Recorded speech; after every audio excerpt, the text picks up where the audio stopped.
အားလုံးပဲမင်္ဂလာပါခင်ဗျာ MK မြန်မာပြန်လည်ကြိုဆိုလိုက်ပါတယ်ကျွန်တော်ဒီနေ့ video လေးမှာဆိုရင်တော့ကျွန်တော်ဒီအရင်ငန်းစာအဆက်ဖြစ်တဲ့ကျွန်တော် YouTube setting အကြောင်းကိုမိတ်ဆွေတို့ကိုပြောပြပေးပါမယ် okay ပထမသင်ခန်းစာတစ်ခုမှာဆိုရင်တော့ဒီ channel customization အပိုင်းမှာကျွန်တော်ဒီ logo တွေထည့်ရတယ် channel update ထည့်ရတယ် channel ပိုင်းတွေကိုကျွန်တော်ပြောခဲ့ပြီပေါ့နော် okay channel definition ထည့်ရတယ်ပေါ့နော် okay ခုတစ်ခါဆိုရင်တော့ကျွန်တော်ဒီ YouTube setting ပိုင်းမှာမိတ်ဆွေတို့ဘာပြင်ဆင်ထားရမလဲဆိုတာမိတ်ဆွေတို့သိအောင်ကျွန်တော်ပြပြပေးသွားမယ် okay setting ကိုဘယ်လိုသွားမလဲဆိုရင်ကျွန်တော်ဒီခါနဲ့ပုံစံနိုင်မယ်ဒီရှိတဲ့ logo လေးကိုသွားလိုက်မယ်ပြီးတော့ဒီမှာ YouTube Studio ဆိုတာရှိတယ်အဲ့ထည့်ဝင်လိုက်မယ်ပေါ့နော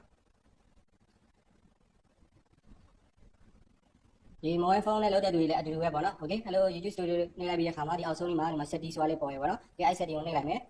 setting နဲ့မှာကျွန်တော်တို့အရေးကြီးဆုံးပိုင်းဖြစ်တဲ့ဒီ channel ရဲ့နောက်ပြီးတော့ဒီ upload တဲ့ file ရဲ့ဒီနှစ်ခုကမိတ်ဆွေတို့မဖြစ်မနေလောက်ထားမယ်ရပါတော့ဒီ channel ဒီ currency ကတော့မိတ်ဆွေတို့ဒီ YouTube ကနေဆက်ရမှာမိတ်ဆွေကဒေါ်လာနဲ့ကြားကျင်နေဆိုရင်ဘယ်ဒေါ်လာရလဲသိရင်ဒီ USD ဒေါ်လာကိုရွေးထားလို့ရတယ်ပေါ့တကယ်လို့မိတ်ဆွေကဒီ Thai မှာဖြစ်ဖြစ်မလေးရှားမှာဖြစ်ဖြစ်ရောက်နေမယ်ဆိုရင်မလေးရှားဆိုမလေးရှား ringgit နဲ့ဘယ်လောက်ရလဲဆိုတာပြချင်ပြလို့ရတယ်ပေါ့နော် okay အဲ့ဒါကိုဒီပိုင်းကတော့ရေးမကြည့်ဘူးပေါ့နော်ဒီ channel ပိုင်းမှာဆိုရင်ဘာရေးကြည့်လဲဆိုရင်မိတ်ဆွေတို့ဒီမှာဒီကိုယ့်ရဲ့ channel ကဘယ်နိုင်ငံမှာရှိလဲဆိုတာရွေးရမယ်ပေါ့နော်အဲ့လိုရွေးတဲ့အခါမျိုးမှာဆိုရင်မိတ်ဆွေတို့ကဒီစစချင်းပထမဦးဆုံး monetization အမောင်းငင်မိတ်ဆွေမဆောက်ခင်မှာမိတ်ဆွေတို့ဒီတက်အစင်ပြေးနိုင်ငံရွေးထားလို့ရတယ်ပေါ့မြန်မာနိုင်ငံတော့ရွေးလို့မရဘူးဒီထက်ကနိုင်ငံကိုမိတ်ဆွေတစ်ခုရွေးထားလို့ရတယ်ပေါ့နော်ဒီကျွန်တော်ကတော့မလေးရှားပဲရွေးလိုက်မယ်မလေးရှားပြီးတော့ကျွန်တော်မလေးရှားကိုရွေးလိုက်မယ်နော်မလေးရှားကိုကျွန်တော်ရေးလိုက်မယ် okay နောက်တစ်ခုက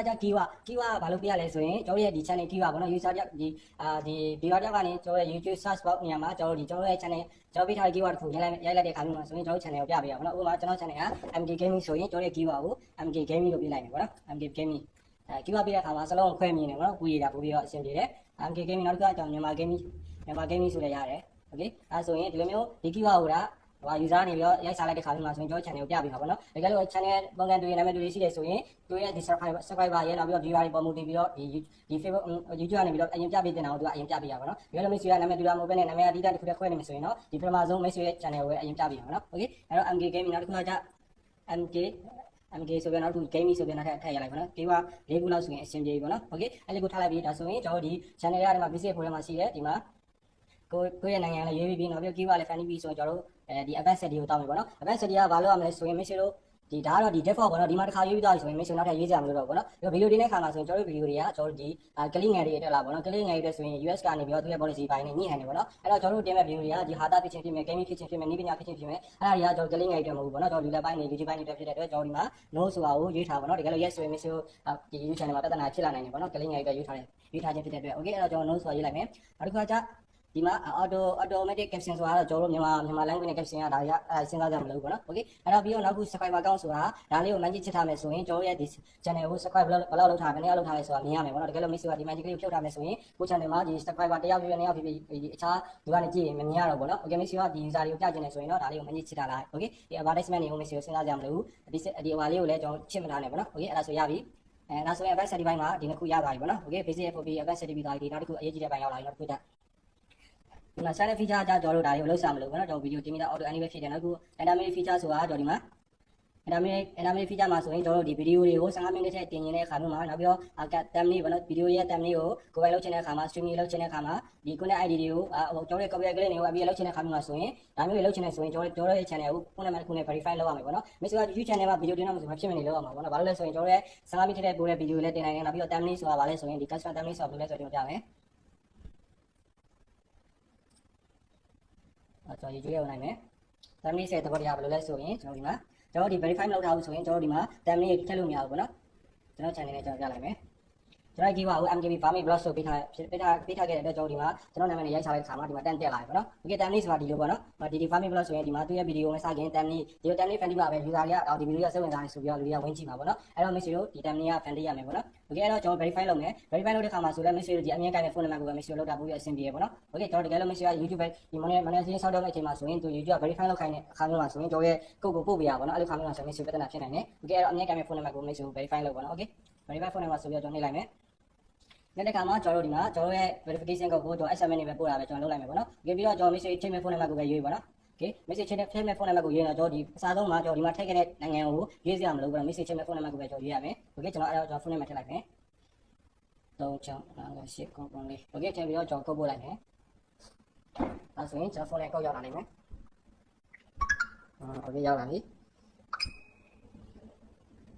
3 3 5 9 okay ကိုကြောက်လုံးရောက်လာပြီပေါ့နော်ကိုကြောက်လုံးရောက်ပြီဆိုရင်ကျွန်တော်တို့ဒီမှာကျွန်မနေ 359တလုံးပို့နေပါနော်โอเคအဲ့ဒါဆိုရင်ကျွန်တော် submit နေလိုက်မယ် submit နေလိုက်ပြီဆိုရင်ကျွန်တော်ရဲ့ channel ကို verify လုပ်သွားပြီအဲ့ဒါဆိုရင်ကျွန်တော်တို့ဆွမ်းတာဒီ atomic feature ကို make sure အသုံးပြုလို့ရပြီပေါ့နော်ဒီ feature anyway ဆိုတော့ဒီမှာ anyway ဖြစ်တော့ဒီကိုကျ advanced feature မှာကျတော့ဘာမလဲဆိုရင် expand your reach on YouTube beyond where this will daily upload more video anime live stream ဒါမျိုးဆိုရင်ကျွန်တော်ဘာလို့ရမလဲဆိုရင်ကျွန်တော်ဒီ asset feature ကိုကျွန်တော်နှိပ်လိုက်ရမယ်ပေါ့နော်ကျွန်တော်ဘာမှလုပ်ဆောင်မလုပ်ဘူးကျွန်တော်ဒီတန်နေတဲ့မှာ video တွေတပုတ်ထဲအများကြီးပြင်နေတဲ့ခါမျိုးမှာဆိုရင်ဒီ feature ကို asset လုပ်ပေးရမယ် okay အဲ့တော့ကျွန်တော် asset လုပ်ပေးလိုက် use video verification နဲ့ user လေး update တဲ့ upload your ID video verification 30 second video user လုပ်ပြီး phone camera တဲ့ okay ဒါတွေကိုကျွန်တော် make sure မလုပ်ချင်လည်းမလုပ်နဲ့ပေါ့နော်ကျွန်တော်ဒီမှာကျွန်တော်ရဲ့ညနေပိုင်းမှာလုပ်ပြီးတော့လုပ်ခိုင်းနေရပါတော့ကျွန်တော်ရဲ့ပုံစံတွေကိုကျွန်တော်ဝင်လိုက်မယ်ဝင်လိုက်တဲ့ခါမှာကျွန်တော်ဒီမှာ start verification ရပုံဆိုပြီးတော့ကျွန်တော်ဒီကျွန်တော်ရဲ့မျက်နှာနဲ့ video စက္ကန့်30ဆိုပြီးလောက်ခိုင်းတာပေါ့နော်။ okay တော့ကျွန်တော်မလုပ်ပြနေရတယ်ပေါ့နော်အဆင်ပြေတယ်။ okay အဲ့ဒါဆိုရင်ကျွန်တော်ဆေးလိုက်ပြီပေါ့နော်။ဆေးလိုက်ပြီးတော့ကျွန်တော်ပြန်ကြည့်မယ်။ခုမှအသစ်ထက်လာပါတော့အဲ့ဟို feature ကျွန်တော် channel မှာဆိုအဲ့ဒါမလုပ်ရဘူးပေါ့နော်။ခုမှပဲကျွန်တော် feature လေးဒီမှာ app feature include daily video upload and live stream နဲ့ဒါကိုနောက်တစ်ချက်ဖတ်ကြည့်လိုက်အောင်။ Valuable link ကပုတ်ခဲ့ပါလိမ့်မယ် deploy monetization နဲ့feature set feature requirement channel historyဒီတော့ကျွန်တော်ပတ်သက်မယ့် speed application okay ဒါရောကျွန်တော်လောက်စမလို့မလို့ပေါ့နော် okay အဲ့တော့ကျွန်တော်ဒီမှာ channel efficiency for best set feature ability ဆိုပြီးတော့နောက်တစ်ခု upload for ကဘာလဲဆိုရင် make sure video တင်တစ်ခါတင်တိုင်းမှာကျွန်တော်ဒီ make sure ထားခြင်းနဲ့ဒီကိုယ့်ရဲ့ဟိုဟာတွေ description နဲ့ကိုယ့်ရဲ့ဒီ channel ကို subscribe လုပ်ပေးပါကျွန်တော်ရဲ့ social media link တွေနောက်ပြီးတော့ကျွန်တော်တို့ကတင်တာ video တွေကို make sure video တင်တိုင်းထပ်ပြီးလုပ်နေကြမလို့အောင်ကျွန်တော်တို့ default အနေနဲ့လုပ်ပေးတာပေါ့နော်တကယ်လို့ make sure ဒီ default နေရာမှာ make sure ရေးထားခဲ့မယ်ဆိုရင် video တင်တိုင်းဒီစာတွေက auto ပါနေမှာပေါ့နော် okay အဲ့တော့ကျွန်တော်ဒီမှာ default အနေနဲ့တစ်ခုဖန်တီးပြမယ်ဒါကိုဘယ်လိုဒီထည့်လိုက်တဲ့ခါမှာဘယ်လိုအသုံးဝင်လာလဲဆိုတာဘယ်လိုတရားမှုရှိလာလဲဆိုတာကျွန်တော်ဗီဒီယိုတင်တဲ့သင်ခန်းစာကြရင် message ကိုပြပေးမယ် okay အဲ့တော့ကျွန်တော်ဒီ upload default မှာဥပမာအနေနဲ့ကျွန်တော်ပြပေးမယ်အဲ့မှာကျွန်တော် upload default ဘာထည့်ထားလဲဆိုရင်ကျွန်တော်ဒီမှာ follow me on Facebook and subscribe channel က notification bell that's for watch ဆိုပြီးတော့ကျွန်တော်ဒါ upload default ထည့်ထားရပါတော့ဒီကတော့အဲ့စာလေးကိုကျွန်တော်ပြလိုက်မယ် okay အဲ့တော့ကျွန်တော်ဒီမှာ decoration နေရာမှာကျွန်တော်ဒီစာလေးကိုထည့်လိုက်မယ်ပေါ့နော်ဒီ title ကတော့ကျွန်တော် video တင်တဲ့ခါတစ်ခု video တစ်ခုနဲ့တစ်ခုမတူရတဲ့ title ကတော့ message ကို video တင်မှာပဲ title ကိုရေးပေါ့နော် okay decoration မှာကျွန်တော်ကဒီ video တင်လိုက်ဒီစာလေးပါနေအောင်ကျွန်တော်ဒီ upload default ဆိုတဲ့အောက်မှာကျွန်တော်ဒီ decoration နေရာမှာကျွန်တော်ရေးချင်တဲ့စာလေးကိုထည့်ထားလိုက်မယ် okay visibility မှာတော့ကျွန်တော် public ပဲထားလိုက်ပေါ့နော်ကျွန်တော်တို့ video တွေကအများနဲ့ public ကြမှာဖြစ်တဲ့အတွက်ကျွန်တော် public ဆိုထားလိုက်နောက်တစ်ခု add test ဆိုတာဘာလဲဆိုရင်ကျွန်တော်တို့ဒီကျွန်တော် channel မှာတင်တဲ့ video နဲ့ပတ်သက်တဲ့ test တွေပေါ့နော် test တွေခွဲထားရမယ်ဥပမာအနေနဲ့ကျွန်တော်ပြမယ်ဒါဆိုရင်ကျွန်တော် channel မှာဆိုရင်ကျွန်တော်ဒီ Facebook နဲ့ပတ်သက်တာတွေတင်ထားတာရှိရပါတော့။အဲ့တော့ကျွန်တော်ဒီ Facebook နာမည်ပြောင်းပြီးတို့ Facebook knowledge share ပြီးတို့ Facebook name change တို့ဒါမျိုးတွေကျွန်တော် keyword ထားထားရပါတော့။ okay အဲ့တော့ကျွန်တော်ဒီ channel မှာဆိုရင်လည်း make sure ဥပမာအနေနဲ့ကျွန်တော် gaming channel ဆိုရင်ကျွန်တော်ဒီ mobile legend ဥပမာအနေနဲ့ဒီ mobile legend ဆိုပြီးတော့ make sure ရိုက်ထားလို့ရတယ်။နောက်ပြီးကိုတင်မဲ့ video နဲ့ပတ်သက်ပြီးတော့ make sure ဒီ test တွေကို ban ထားမှာပေါ့နော်။ပြီးနောက်ကြမှာလည်း make sure ကိုတင်တဲ့ video တွေများလာပြီဆိုရင်လည်း make sure test တွေကိုပြန်ပြီးတော့ရှင်းလို့ရတယ်ပေါ့ mobile legend PUBG okay အဲ့ပြီးတော့နောက်ပြီးတော့mobile legend hero MMB hero ဆိုပြီးတော့လည်း message ကိုဒီရေးလို့ရတယ်ပေါ့နော်ကိုဗီဒီယိုတင်နေမှာအားတွေကို message ကိုရေးလို့ရတယ် hero trailer ပေါ့ဥပမာနဲ့ hero trailer နောက်ပြီးတော့ Burmese Go ပေါ့နော်မြန်မာနိုင်ငံ Burmese Go တင်ရ game ပေးတာတွေရော message တင်မယ်ဆိုရင်အဲ့မှာ Burmese Go ဆိုပြီးရိုက်ချလို့ရတယ် Burmese GAO okay အဲ့လိုမျိုးတွေရိုက်ချလို့ရိုက်ထားလို့ရတယ်ပေါ့နော် okay အဲ့လိုမျိုးရိုက်ထားပြီဆိုရင်ကျွန်တော်ဒီဥပမာအနေနဲ့ဒီမှာ default video တင်လိုက်တိုင်းမှာဒီ တက်တွေလည်းပါမယ် visibility လည်းပါမယ်နောက်ပြီးတော့ဒီ video ဒီ frequency ကလည်း video တင်လိုက်တိုင်းမှာ auto ပါနေမှာပေါ့နော် okay အဲ့ဒါကိုကျွန်တော်ပြင်ပြပေးမယ် basic for ပြီးတော့နောက်တစ်ခု advanced setting ထဲမှာကျွန်တော်ဗာရွေးရမလဲဆိုရင်ကျွန်တော်ရဲ့ channel category ပေါ့နော်ကျွန်တော်က gaming လား education လား entertainment လား comedy လားဒါမျိုးမျိုးရွေးရမယ်ပေါ့နော်အဲ့ဒါဘယ်လိုရွေးမလဲဆိုရင်ကျွန်တော်ဒီမှာ category ဆိုတာရှိတယ်ကျွန်တော်ဗီဒီယိုတွေအမျိုးတချင်းနေတင်ပါလားနောက်ပြီးတော့အားကစားသတင်းတွေတင်ပါလား gaming လားနောက်ပြီးတော့ personal blog တွေလားနောက်ပြီး entertainment လားနောက်ပြီးတော့ဒီ daily style တွေပေါ့နော်နောက်ပြီးနည်းပညာတွေတင်ပါလားဆိုတော့ make sure ရေးလို့ရတယ်ပေါ့နော်ဒီလိုရေးတဲ့ခါမျိုး category တစ်မျိုးလေးပဲရေးပေါ့နော် make sure ကဥပမာအနေနဲ့ကျွန်တော်ဒီ game ကိုရေးပြီးတော့ make sure ဟာသားတွေရောဒါတွေရောအများကြီးခွဲတင်တာမျိုးမလုပ်နဲ့ပေါ့နော် game နဲ့ဟာသားတင်မယ်ဆိုရင်လည်း game နဲ့ပတ်သက်တဲ့ဟာသားမျိုးတွေဒီလိုမျိုးလေးတင်ပေါ့နော် okay အဲ့တော့ဘာလို့လဲဆိုရင်ကျွန်တော်ရဲ့ဒီ category ကိုမူတည်ပြီးတော့ဒီ YouTube ကကြောင်ညာတွေပါထည့်ရင်ကြောင်ညာတဲ့သူတွေကရေးတာပေါ့နော် okay အဲ့တော့ကျွန်တော် game ပဲကျွန်တော်ရေးလိုက်မယ်နောက်ပြီးတော့ဒီမှာ license ဆိုတာ license မှာ YouTube မှာ license မျိုးရှိတယ် standard YouTube license ရယ်နောက်ပြီးတော့ Creative Commons Attribution ဆိုတာရှိရပေါ့နော်လူတွေအများဆုံးသုံးပြရတော့ဒီ standard YouTube license ပေါ့နော်ဒီ Creative Commons ဆိုတာဘယ်နေရာမှာသုံးလဲဆိုရင်ကျွန်တော်ရဲ့ video ကိုအခြား user တွေကိုလည်းအသုံးဒီကြောင်ညာခွင့်ပြုမယ်ပေါ့နော်အသုံး message အသုံးခွင့်ပြုချင်တယ်ဆိုရင် Creative Commons ကိုသုံးပေါ့နော်ဒါပေမဲ့ဒါဒီ Creative Commons ကလူသုံးနေတယ်အဲ့ဒါကိုကျွန်တော်ပြမယ် Creative Commons ဆိုပြီးတော့ကျွန်တော်ဒီအောက်မှာဘယ်နားလေးမှာ Creative CO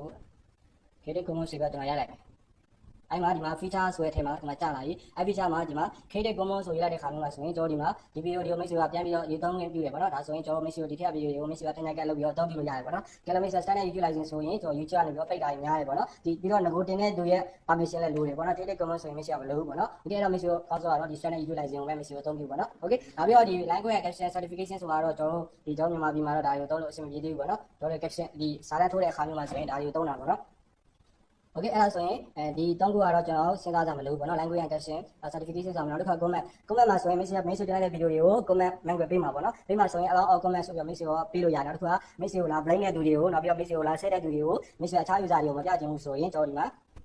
home potentially appropriate comment for review ဆိုတာအဲ့ဒါကိုရွေးထားတယ်။ဘာလို့လဲဆိုရင်ကျွန်တော် user နေပြီးတော့ဒီ subscriber တယောက်ကနေတော့ကိုဗီကိုကြည့်ပြီးလာဆက်ရသည်ဆိုရင်ကျွန်တော်ကဒီ comment ကိုအခြား user တွေကိုပြမပေးဘူးပေါ့နော်။ message က review လုပ်ပြီးအဆက်လုပ်မှာပဲဒီအခြား user တွေပြပေးတာပေါ့နော်။အဲ့ဒါပို့ပြီးအဆင်ပြေတယ်ပေါ့နော်။အဲ့တော့ကျွန်တော် home potentially ကိုကျွန်တော်ရွေးထားပါတော့။နောက်တစ်ခုကကြပြီး user can be ready for this video ပေါ့နော်။ကျွန်တော်ရဲ့ video မှာ live နဲ့ခုရတယ်ဒါတွေကို message ကပြချင်တယ်ဆိုရင်ဒါလေးကို manage ချစ်ထားလိုက်ပါနော်။ okay အဲ့ဒါဆိုရင်ဒါလေးကို manage ချစ်ထားလိုက်မယ်။အဲ့ဒါဆိုရင်ကျွန်တော်ဒီ upload form မှာဆိုရင်ဒီတော့ပြီးသွားပြီပေါ့နော်။ YouTube icon ကိုတော့ရွေးထားမယ်။ video ကိုလည်းရွေးထားမယ်နောက်ပြီးတော့ comment ကိုလည်းဒါကိုရွေးထားမယ်။ပြီးတော့ visit ပုံမှာဆိုရင်လည်းကျွန်တော် video တင်လိုက်တဲ့ဒါလေးပါအောင်ကျွန်တော်ရွေးထားမယ်ပေါ့နော်။မဟုတ်ရင်ဒီမှာထည့်မထားဘူးဆိုရင် message video တင်လိုက်တဲ့ဒီစာကြီးကိုရိုက်နေရမယ်နောက်ပြီး copy paste လုပ်ပြီးတော့ထည့်နေရမယ်ပေါ့နော်။အဲ့ဒါမျိုးမဖြစ်အောင်လို့ message ဒီမှာ upload ထဲမှာတစ်ခါထည့်ထားလိုက်မယ်။ဒီ visibility ကိုရွေးထားမယ်တက်တွေပါလည်းကျွန်တော်ထည့်ထားမယ်ပြီးသွားပြီဆိုရင်ကျွန်တော်ရှင်းလိုက်မယ်ပေါ့နော်။